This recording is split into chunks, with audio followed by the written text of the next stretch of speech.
Assalamualaikum warahmatullahi wabarakatuh. Innalillahi wa inna ilaihi rajiun.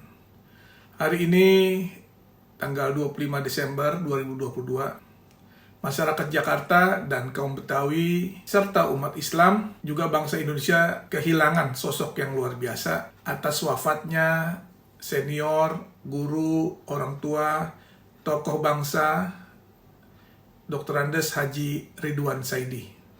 Beliau dipanggil kehariban Allah Subhanahu wa Ta'ala.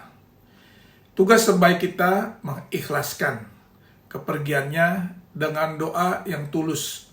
Semoga Allah Al-Ghaffar mengampuni segala khilaf dan salahnya, dan Allah Al-Jalal wal Mutakabbir menerima segala amal baiknya, karya dan pandangannya dengan pahala yang berlipat ganda.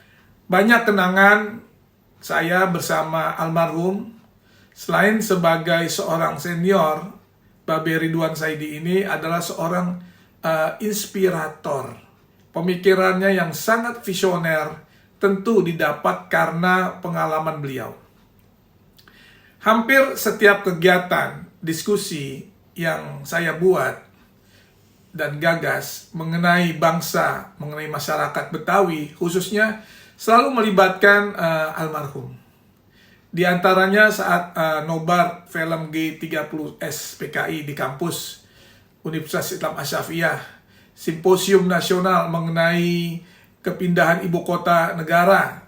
Di masa saat itu saya menjadi ketua ICMI Orwil DKI Jakarta, obrol-obrol hajatan Betawi, dan 3 hari lalu kami sama-sama bertemu dan berbicara ringan serta santai di dalam kegiatan deklarasi penyatuan organisasi kebetawian, yaitu Bamus Betawi dan Bamus Suku Betawi 1982.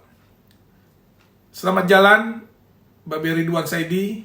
Yang hilang hanya jasadmu saja, tetapi pemikiranmu akan selalu menjadi penerang bagi kami semua.